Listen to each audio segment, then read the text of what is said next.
Hola, soy Amanda Cano, madre de Nicolás, un joven de 15 años con autismo que ha transformado mi vida. Mi hobby es conversar, me encanta escuchar y contar historias. Y yo soy María Elena San Pedro, psicóloga, especialista en niños. Trabajo hace 40 años con personas del espectro del autismo y sus familias. El objetivo de este podcast es mitigar el sentimiento de soledad y confusión que atravesamos tantas familias con un hijo con TEA, compartiendo nuestras experiencias y reflexiones. No pretendemos ofrecer apoyos profesionales o terapéuticos, pero esperamos que nuestras tertulias sirvan como motivación o soporte para muchos padres. Nos encanta que puedan escucharnos. Bienvenidos. Este episodio está dedicado a todas las supermamás con hijos con autismo. Tenemos próximamente el Día de la Madre y por eso entonces quisimos dedicar este episodio a todas ustedes. Todas las mamás del mundo queremos ser mamás perfectas, pero vamos a hablar de eso. Bueno, ¿es eso posible? Y en realidad el ser mamá de una persona con autismo implica tener algo así como superpoderes o ser heroínas. Ese es nuestro tema de hoy. Entonces, bueno, a ti también, Amanda, feliz día, felicitaciones por ese rol. Y porque entonces no nos compartes algún momento vergonzoso. Bueno, muchas gracias por la felicitación. Un momento vergonzoso fue más que un momento, fue una etapa larga en el que por creer que ser supermamá era ser superheroína, es decir, que tenía superpoderes, que era de verdad un superhéroe, yo como que me ponía la capa, todo, y creía que tengo que poder con todo, entonces no podía estar triste, no podía estar cansada, no podía estar angustiada, tenía que hacer todo por el bien de mi hijo. Entonces, por estar en esa posición y tener como esa ideología, arriesgué mi salud, la salud de mi hijo, la dinámica familiar, porque como les conté por allá en el episodio donde hablamos de lo del cuidador agotado, pues me pasó eso, llegué a un punto donde me estallé y pues a partir de ahí fue que apenas empecé a aprender que no soy superhéroe. Entonces hoy me da vergüenza, pues porque como que yo que estaba pensando en esa época, o sea, me parece que puede ser natural y que a muchos nos pasa, pero pues no es lo ideal, ¿cierto? Okay. Y hoy, Amanda, ¿te sientes una supermamá? ¿Te sientes una heroína? Ve, desde que nació Nicolás, yo como que tenía en mi cabeza que la maternidad significaba ser responsable de todo lo que pasara con esa criatura. Es más, desde antes de ser mamá, yo veía en la sociedad y cómo las mamás se desenvolvían o cómo los niños, y yo decía, es responsabilidad de la mamá. O sea, si un niño está haciendo pataleta, es responsabilidad de la mamá que no le ha enseñado. Si un niño se destaca mucho en algo, es gracias a la mamá que le enseñó. Entonces como que se me hacía que tenía que ser única responsabilidad de la mamá. Discúlpame, y también lo malo, o sea, cuando uno veía a un niño llorando, un niño... No, yo decía, pero ¿y esa mamá qué? O sea, yo no decía, ¿y el niño? Yo pensaba, ¿y la mamá? Entonces, no sé por qué, y no voy a buscarle pues explicación a por qué, pero siempre tuve esa idea, como que lo que pase con un niño es responsabilidad de la mamá. Entonces, de ahí lo que les contaba como un momento vergonzoso, porque tenía como esa idea, y empieza, o sea, no solo empiezo a ser mamá, y empiezo como a querer ejercer mi rol de una manera perfecta, sino que cuando llega el diagnóstico, eso fue como si me hubieran dicho, ahora sí, si ya tiene que tener superpoderes, ahora sí saque todos los que tenga, porque tiene una mayor responsabilidad. Y a través de todo lo que les he venido contando en el podcast, de todas las historias, de todas las vivencias, pues hoy, ya con mi hijo de 16 años, entiendo que no soy una superheroína, pero considero que sí soy una supermamá, ¿cierto? O sea, tu pregunta es, ¿sos una supermamá? ¿Cierto? Esa fue la pregunta. Considero que sí, pero dejando muy claro que ser supermamá no es ser una superhéroe. Pero entonces te entiendo que ahora tenés muy claro que no tienes por qué ser una heroína por ser mamá de alguien con autismo. Ajá. ¿Sí? Entonces, en este momento, ¿cómo sería esa división o cuál es esa línea tan delgada entre ser heroína y ser una buena mamá? Es que mira, hoy a la conclusión que llego es, y como además, insisto, yo creía que es que tenía los superpoderes, la conclusión a la que llego es, los superhéroes son ficción, vienen de la ficción. Todo eso que uno ve en la televisión del superhéroe que tiene poderes, que lanza una cosa, que se defiende con la otra, que puede con todo, es ficción. Entonces yo creía que la línea está ahí, en qué es la ficción y qué es la realidad. El superhéroe es ficción, los superpoderes son ficción, pero entonces la supermamá, yo pienso y hoy digo, no, es que soy una supermamá porque he tenido grandes momentos de vulnerabilidad, porque he tenido todos los miedos del mundo. O sea, a mí, es que si yo contara cada día, porque ni siquiera es cada mes, no, o sea, a mí todos los días hay algo que me da temor respecto a la maternidad y respecto a lo que pase con mi hijo y respecto a lo que genera el autismo. Tristeza, me he quebrado muchas veces, me he enfermado y he dicho no soy capaz. Entonces sé levantar la mano, sé pedir ayuda. Entonces ahí es donde digo, sí, soy super mamá, porque estoy poniendo siempre, y lo he repetido, yo creo que en muchos episodios y lo digo cada vez que tengo la oportunidad, como que tengo de primero el bienestar de mi hijo, y el bienestar de mi hijo ha significado renunciar a cosas, renunciar a ideales, transformar mi mentalidad, cambiar de pensamiento, ¿cierto? Y eso hoy, e insisto, es hoy. O sea, ojalá yo hace 10 años hubiera pensado como pienso hoy, pero también entiendo que es parte del proceso y que hoy lo valoro gracias a todo lo que ha venido ocurriendo. Pero mira, por ejemplo, hace poco estábamos en una reunión familiar y estábamos jugando juegos de mesa y Nicolás estaba como alrededor. Él a veces comparte los juegos, otros no, la mayoría no. Entonces él estaba jugando con unas pelotitas por allá como en el jardín.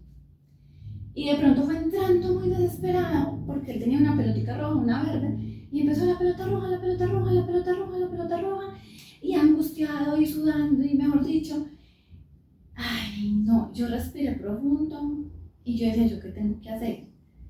Él está angustiado, entonces tengo que parar acá, pero, o sea, todo eso pasa rápido, pero a lo que voy es toda la forma en que lo proceso, y es, tengo que ayudarle a buscar la pelota, voy a pedir que me esperen un momentico en el juego, estaba de noche, no se veía nada, y era un jardín con matorrales, y él me señala, y él ya desesperándose, la pelota, yo intenté de verdad, alumbré con la linterna, me fui como muy milimétricamente buscando, pero yo, mientras hacía eso, me cuestionaba, ¿qué es lo primordial acá?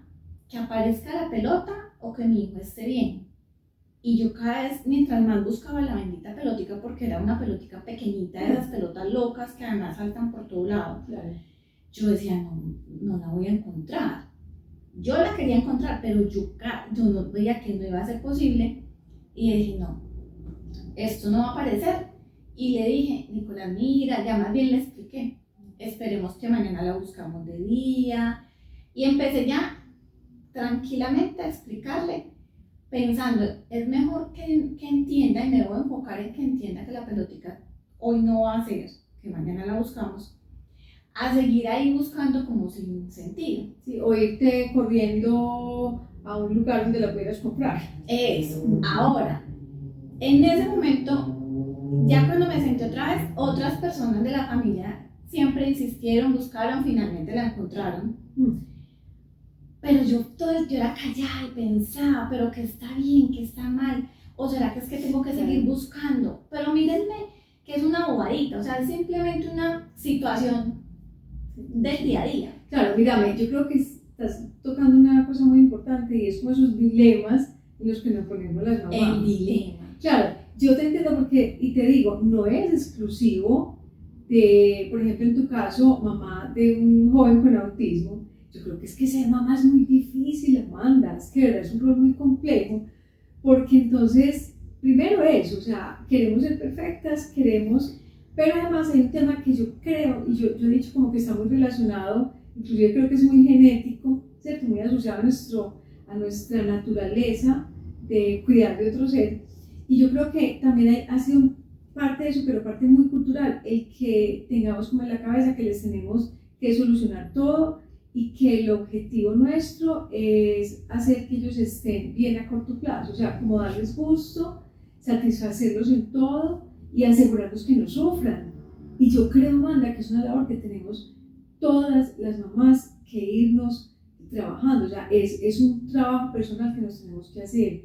Venga, ser buena mamá no es darle gusto en todo al niño, ni es evitarle la frustración al 100%. Yo sé que la mayoría de las veces asociamos buena mamá y el rol tradicional ha sido ese. Que esa es la que yo llamo superhéroe. O sea, yo hoy pienso, si esa situación de la pelotica hubiera ocurrido hace 10 años, cuando yo me creía una superhéroe, yo no espero, yo no pienso, yo no nada, yo me paro automáticamente. Si me toca polvo el jardín entero, pero la pelotica aparece con tal de que mi hijo no tenga esa, o sea, que la angustia de mi hijo dure lo mínimo posible. Y con tal de que eso te genere el sentimiento de que tú eres muy buena mamá y no te vayas a hacer sentir culpable. Exacto. Claro, que es finalmente la dinámica que hay detrás. Exacto. Ajá. Sí, entonces mira, yo pienso que de verdad tenemos que hacer un trabajo personal, pero te digo, todas las mamás, o sea, romper como con ese esquema de que ser buena mamá es darles gusto en todo. Yo creo que ser buena mamá tiene que ser mucho más que eso. Ser buena mamá es conocer bien a nuestros hijos. De hecho, tú tienes uno, cuando tenemos varios, esto implica conocer cada uno cuáles son sus necesidades. En el caso tuyo, conocer las características de él como joven y como persona con autismo. Nosotros, todos tenemos que conocer muy bien a nuestros hijos, sus necesidades, su ciclo de vida. ¿Sí? También creo que es tener claro que tenemos que ser receptivas, que tenemos que saber decir las cosas de la forma apropiada, ¿sí? Y yo creo que hay un puntico adicional, otro ingrediente de esto de ser buenas mamás, que es aprender a delegar. No pensar que lo tenemos que hacer todos nosotros. ¿Tú qué crees de eso? Definitivamente sí, y la verdad, por lo menos en mi caso, ha sido de lo que más me ha costado, porque precisamente cuando creía que era superhéroe, entonces yo decía, yo tengo que poder con todo y yo no delegaba nada. Ahora, cuando digo que soy supermamá, es porque logré delegar. Ha sido un proceso, pero hombre, el delegar le abre el mundo a mi hijo, porque le genera independencia, porque entonces ya no va a estar acostumbrado a que soy yo la que lo digo o a que soy yo la que lo acompaño y se va generando como una dependencia, sino que le favorece mucho la independencia. Entonces hoy en día, por ejemplo, prefiero invertir el tiempo en enseñarle a otras personas para que sepan interactuar con él, o depende pues de las circunstancias o de la situación que se necesite, que esas personas sepan cómo comunicarse con él, en fin, y en enseñarle a él a comunicarse con otras personas. Y prefiero, o sea, como que hago un ejercicio muy consciente de mejor hacerlo así, y no que es que todo tengo que ser yo, porque también pienso, cuando yo no estoy, el día que falte por lo que sea, puede ser porque me quiero yo hoy pienso en que qué rico darme unas vacaciones de 2-3 semanitas con Leonardo, los dos solos, y poder estar tranquila de que Nicolás está bien. Y que no le genere angustia ni a él ni a las personas que estén con él. O sea, me parece que en el tema de delegar es fundamental acompañar a la persona a la que estoy delegando. Por ejemplo, cometí el error de mucho tiempo como no delegarle nada a mi esposo. O sea, como yo hacerme cargo de todo, y hoy en día considero que fue una falta de respeto con él, porque es que él como papá seguramente quería ejercer su rol a la par conmigo, y era yo la que, como me hacía cargo de todo, pues muy naturalmente lo hacía a un lado, y pues él también, ¿qué más iba a hacer? Pues pues si ya todo estaba resuelto, ¿qué más iba a resolver? Yo ya me relajo y entiendo que en primera instancia está como él, que es el papá, ¿cierto? Y en muchas otras situaciones soy incluso a propósito intentando generar situaciones que le permitan a Nicolás interactuar con otras personas. Ve, un ejemplo pequeñito, recibir un domicilio. Entonces llega al domicilio y todos los domicilios los recibo yo. Y un día dijimos, bueno, ¿y si le delegamos a Nicolás la recibida de los domicilios? Que reciba los domicilios. Todavía Nicolás no tiene el manejo del dinero, pero en últimas lo pagamos con transferencia. Lo que tiene que hacer es bajar, abrir la puerta, recibir, saludar, dar las gracias. Solo eso, ya. Y yo le dije al muchacho de los domicilios, como que, ay, va a seguir bajando él, como para que compre. Él tiene autismo y tal, más o menos, le di como ahí como para que... Una mini sesión de conciencia de autismo. Sí, porque es probable que cualquier día no le diga gracias y le cierre la puerta en la cara, o pues pasen de esas cosas sociales que podrían pasar en el caso de Nicolás. Entonces, yo pienso que hasta en esas mínimas cosas es delegar, porque ha sido súper efectivo, porque le estoy delegando a Nicolás un tema que a mí me quitaba tiempo. Y estoy delegando en el muchacho de la tienda, que no es nada conmigo, el hecho de interactuar ahí. Y así, como con cada oportunidad y con muchas cosas. Entonces me parece que el delegar es fundamental, porque es que si yo no delego, tampoco me puedo quitar como la capa, digo yo. O sea, si no delego, entonces ¿cómo hago? O sea, es que la única alternativa es delegar, pues. Mira, pues realmente me encanta todo lo que dices y yo creo que es una reflexión importante. O sea, es que de hecho cuando hasta dices que es una falta de respeto con Leonardo, pues sí, o sea, es que realmente son los dos. ¿Y cuántas veces la verdad dejamos de delegar o porque pensamos que el otro no lo va a hacer exactamente igual que nosotras? Porque es que también, es que de verdad yo creo que somos la mayoría pues como muy perfeccionistas, ¿cierto? Y claro, o sea, se nos da el hacer muchas cosas, sabemos cómo las quiere el niño, cómo van a funcionar mejor, pero a veces somos también poco tolerantes con que el otro lo pueda hacer un poco distinto. Entonces, bueno, me parece que es excelente eso que dices, me parece que tiene mucho que ver también con la estrategia para delegar, que tenemos que aprender a hacerlo de cierta manera. Eso no es que, no, y delegar no es desencantarse, que yo a veces creo que también en esto del patrón cultural de lo que es una mamá, no es confundir esos dos conceptos. Delegar no es desencantarse del niño, ¿cierto? Es en realidad tener la conciencia de que a él le va a hacer bien. Lo que tú dices de la independencia es fundamental, o sea, le va a servir a ustedes, te va a servir a ti porque vas a estar menos cansada, le va a servir al papá, le va a servir en este caso a Nico porque entonces va a aumentar la independencia. Entonces yo creo que estás tocando cosas de verdad súper importantes pues, que hay que tener en cuenta. Y ahí mencionaste algo que me quedó sonando y es el cómo, porque a mí me pasó también. O sea, yo cuando empecé a delegarle, por ejemplo, a Leonardo, le dejaba, mejor dicho, una lista de instrucciones. Entonces entonces se hacía así, asá y asá, y póngale esta ropa y súbalo, o sea, todo el manual. Y ay, de que yo regresara y no hubiera sido todo como yo lo hago. Y yo después también fui aprendiendo, es que yo no me puedo meter en el cómo. Hay un resultado que es el esperado, hay que llegar a eso. Si yo, que es que a las 2 tienen una salida al parque, él verá, pues se sabe que se tiene que bañar, vestir, alistar y que hay unos prerequisitos, listo. Pero eso del cómo también me parece ahí importante, o sea, como delegue y delegue con confianza. Que se sepa claro el resultado, claro, pero ya el cómo cada quien sabrá. Y en eso me he dado cuenta que Nicolás muchas veces disfruta más y se ha divertido más en cómo otras personas funcionan con él a cómo yo funciono con él. Y de pronto mi cómo, o sea, mi manera de hacer las cosas con Nicolás pueden ser aburridoras para él. O digamos que no era la única forma. También, exacto, sí, exacto, sí. Y hasta me traen ideas a mí.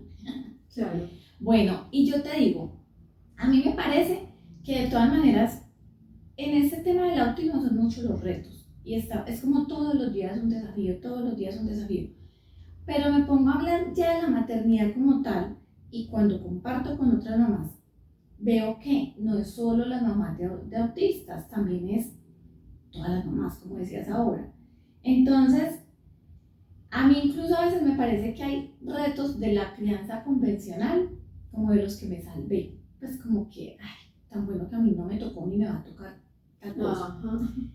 Me parece chévere que en la crianza convencional hay muchas cosas en común, en la de autistas no tanto, pero realmente el rol de mamá autista, o sea, desde tu punto de vista y con todas las familias que has visto en la vida, el rol de mamá de un autista, pues, ¿cómo debería ser? Mira, yo primero creo que hay muchas otras cosas que no necesariamente son diferentes. Como decías, hay muchos factores comunes. Todo este tema también de saber delegar, de disminuir la culpa, de pensar en lo que decías que me parece muy importante, que es también prepararlo para cuando uno no esté. Y no lo decías en el sentido fatalista, aunque es uno de los escenarios que en un momento dado uno no esté pues en esta dimensión, pero también es que uno no esté por un viaje, que uno no esté por una enfermedad. Entonces yo creo que, pues primero hay muchos factores comunes, yo creo que hay muchos asuntos semejantes de todos los retos que tenemos todas las mamás. Si tú me dices qué puede ser distinto en el tema de las mamás de niños con autismo, mira, yo creo que hay un factor de organización y de saber planear que sí puede ser más necesario en las mamás de hijos con autismo, tampoco exclusivo de ellas, ¿cierto? ¿Por qué? Porque como sabemos que las personas con autismo necesitan un ambiente estructurado, un tiempo predecible, ¿sí? Que las cosas no sucedan así con tantos cambios, que haya un factor de organización y de predicción, entonces sí exige que ellas también sean, que ustedes sean muy organizadas, muy hábiles en la planeación del tiempo personal y el tiempo de ellos. Hay que saber también entonces planear el tiempo, o sea, no pensar que uno llega a la casa a pensar en lo de uno y como quien dice que las cosas fluyan, no, de pronto sí hay que tener más habilidades de organización y de planeación. Creo que ese es uno. El otro, creo que sí hay que tener como mucha disciplina para formarse, ¿cierto? Y para aprender. Yo creo que todas las mamás del mundo deberíamos saber de desarrollo, deberíamos saber de crianza, pero como tú decías, puede que tengamos más conocimientos adquiridos de la experiencia de muchas otras personas. Del autismo no sabe todo el mundo, entonces sí hay que ser como más juiciosas yo creo que en aprender del tema por distintas vías, por la lectura, por los profesionales, bueno, por estos medios también que ya existen, pero sí creo que hay que tener mucha más disciplina pues en eso. Bueno, yo quisiera de pronto ya ir cerrando con un reconocimiento gigante a todas las supermamás. María Elena, yo he conocido en todo este camino, o sea, Nicolás tiene 16 años y han sido 16 años de conocer supermamás. Y supermamás de autistas desde hace 13. Y supermamás, o sea, yo acá me acuerdo de las primeritas historias que contaba una mamá cuando recién recibimos el diagnóstico, una de las primeras mamás que conocí. En ese momento el hijo tenía 18 años y ella contaba que el hijo no la miraba cuando el niño estaba pues pequeño y que ella se compraba unas narices de payaso así rojas porque era la forma que encontraba para que su hijo sí la mirara y así de esa forma poderle enseñar diferentes cosas. Entonces, un reconocimiento gigante a esas mamás creativas, porque como que se nos desarrolla la creatividad tremendamente. Me acuerdo de mamás que con muchas dificultades económicas me han contado unas historias donde poniendo primero como ese motor del amor por su hijo y ese enfoque en el bienestar de su hijo, no importa lo económico, y con reciclaje hacen material y se sacan, o sea, de verdad hacen unos esfuerzos y unas labores pues como que resultan siendo profesoras, abogadas, o sea, no más como con el amor, y esas las llamo yo supermamás. o personas que con muy buena economía y con mucha tranquilidad económica, también entonces no se sientan tranquilos porque ya tienen lo económico resuelto, sino que también empiezan a generar una cantidad de cosas y cuentan unas experiencias donde incluso a nivel social tienen que hacer unos esfuerzos grandes porque pues de pronto se mueven en ambientes donde tienen que quedar bien, donde los modales y no sé qué, y justo el hijo cometió la imprudencia, pero ellas supieron cómo enseñarle al hijo, cómo enseñarle a las personas del entorno. Me acuerdo ahorita, o sea, de verdad, es como si, y parte como de lo bonito de mi historia con el autismo, ha sido la oportunidad de conocer esas super mamás, que son muchísimas, y como ir copiando un poquito de ellas, y además hoy poder estar tranquila, reconociendo que hubo 3 cosas que tuve que hacer diferente a las mamás que no son mamás de autistas, y es estudiar mucho sobre autismo, entender mucho cómo funciona ese cerebro, disciplinarme en de verdad estudiar sobre eso. Yo antes que aprender a manejar las crisis de Nicolás, o paralelo a aprender a manejar las crisis de comportamiento de Nicolás, tuve que aprender a regularme emocionalmente yo. O sea, yo estoy segura que antes de que el autismo llegara a mi vida como mamá, yo no manejaba la misma serenidad que manejo hoy.